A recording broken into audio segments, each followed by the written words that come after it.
Group F, which most people would have on paper as the toughest group, given that it is Germany, who are 4-time World Cup champions, as they never, and are still Germany and will always be Germany. Yep. So everybody wants to knock them off their perch, but that's because they are on the perch. Yep. We have France, who are the reigning world champions, as I've mentioned once or twice. Yep. Portugal, who are the reigning European champions, and who I think are better this time around than they were in 2016. And you have Hungary, coached by my boy Marcotti, who feel like they're a little bit along for the ride. But let's start with the world champions, because you take essentially the same group and then you add Karim Benzema. Not just add Karim Benzema who's had a monster season. Yeah. Sometimes making a choice like that can destabilize a group. Not this time, though. There might be issues somewhere, and there will be, and I will come to them in a bit. But I don't think Benzema is one, because he comes in for Giroud, and it's the same thing. He does the Giroud job from 2018. Although it's a different job, and I think they will play differently with him. And we've seen already the link-up play between Benzema, Mbappe, and Griezmann. That has been pretty good, albeit against Wales and Bulgaria. So 10-man Wales. We'll have to wait. Yeah, 10-man Wales. You're right. And Benzema didn't score in those games and came off with a dead leg, which is fine for the Germany game, but came up quite early against Bulgaria. I just think on paper this is a fantastic squad that has everything, literally everything, from your starting 11 to the options that you will have on the bench, the likes of Coman or Dembele or Lemar or Ben Yedder or Giroud, even at the back.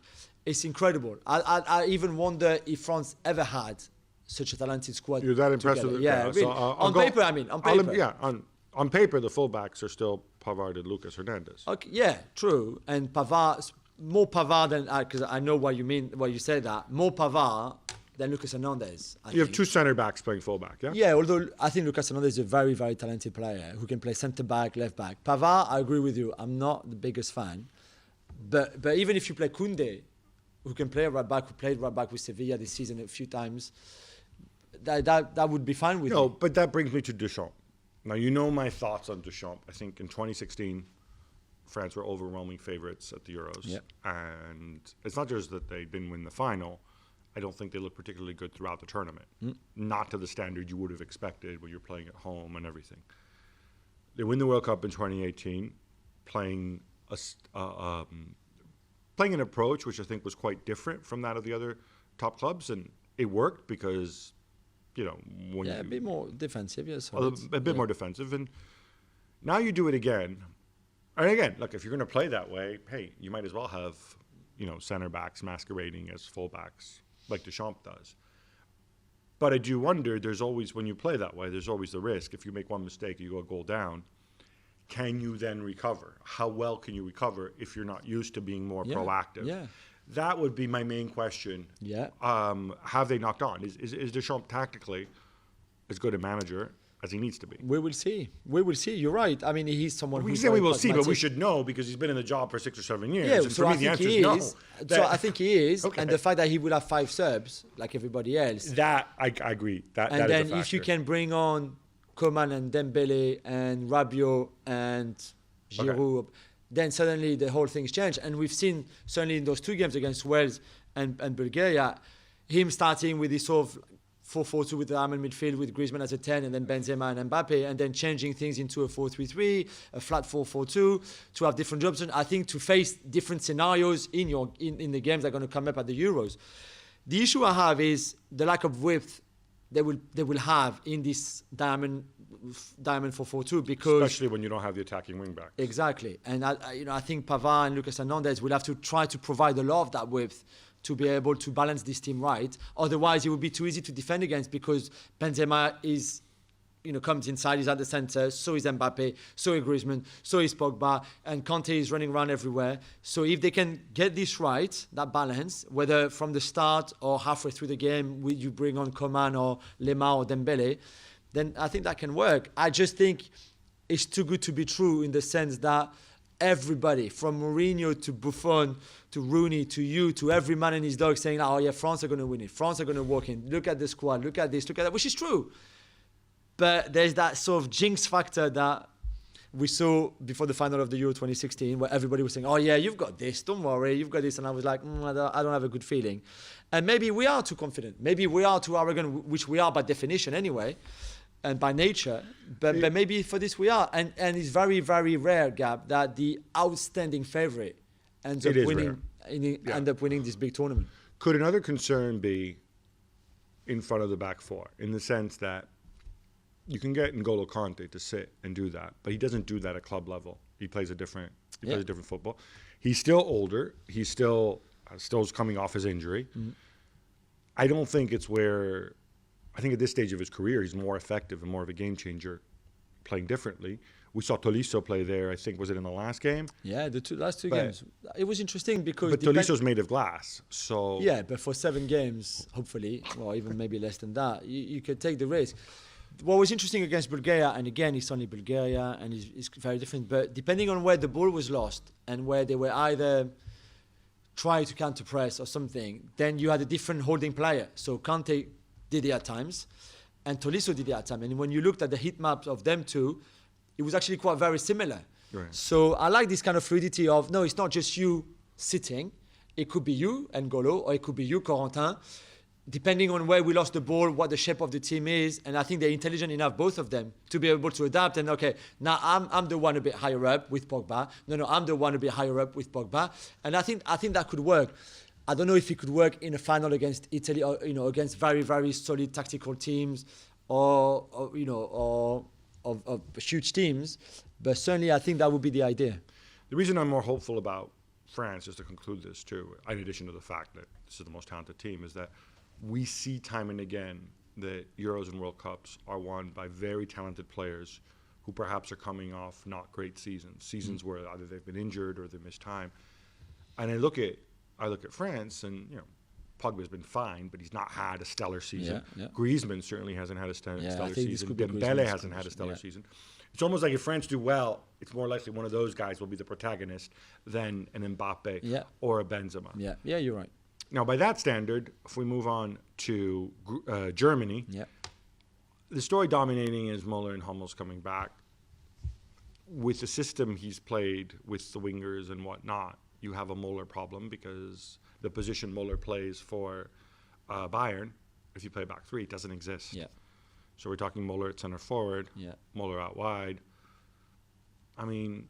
It worked against Latvia. I'm not sure it could work against France, Portugal, or even further down the competition. I don't understand this obsession he has with the back three. I really don't. I don't get it. Okay, it suits Goossens because he plays like that at club level, but...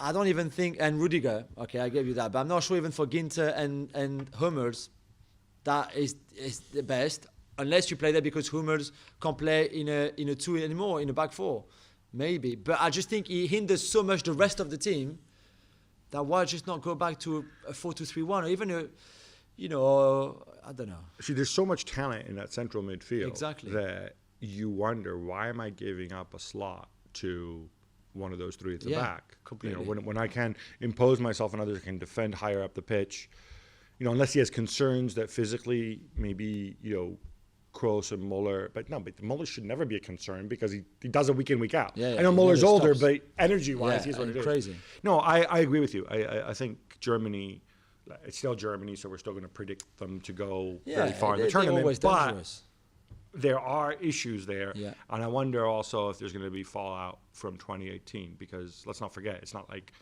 post-2018 they had the Nations League nightmare. It simply hasn't clicked for them, and you're inserting 2 new elements in there.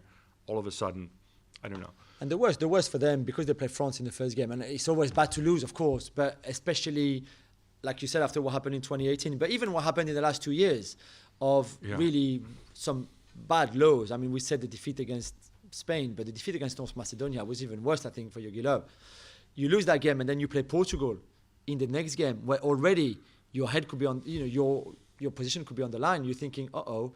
So even a draw, I think they will take, even if they don't play well, even if France are the better team, or even the other way around, you take that and then you move on already to the next one. But I think that could be a big relief if they at least don't lose that first game.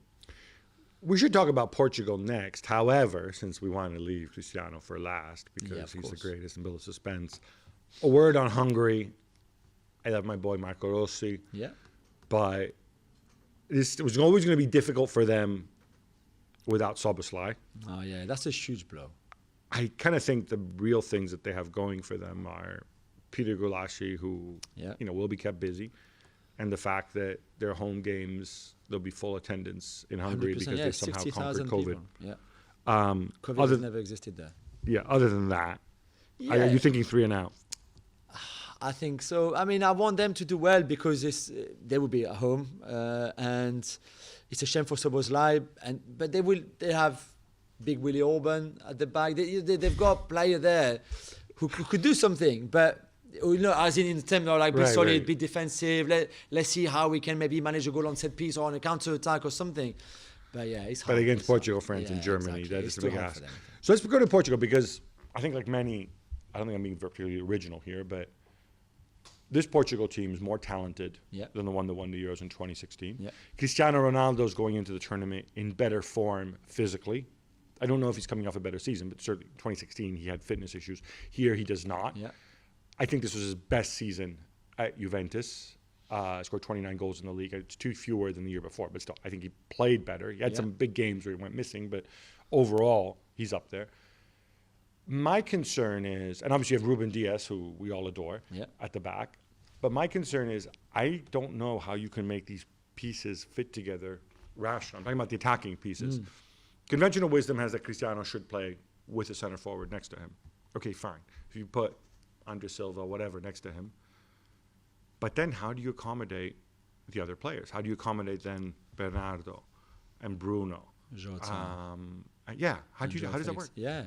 I don't know. It's a good Jota, question. I mean, it's a great luxury to have. It's a bit like Southgate with England, and where maybe Deschamps with France, to have all those attacking talent and then trying to find the right formula. The problem is there's no time anymore because you play on Tuesday.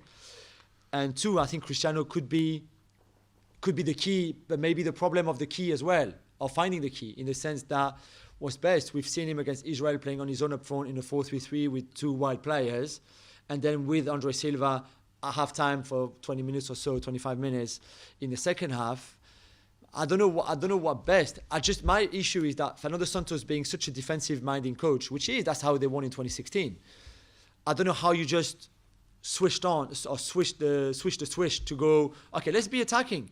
Let's have Bruno and Bernardo and Jota and Cristiano and Andre Silva, and it will all work fine, and find the right balance and find the right system and all of that. I just don't know. I wouldn't be surprised if he makes some tough choices, maybe even plays. I wonder if we might see Jota at center forward, simply to make those repeated runs and then do something sophisticated when he goes out and whatever. And Cristiano starts from wide and then comes inside.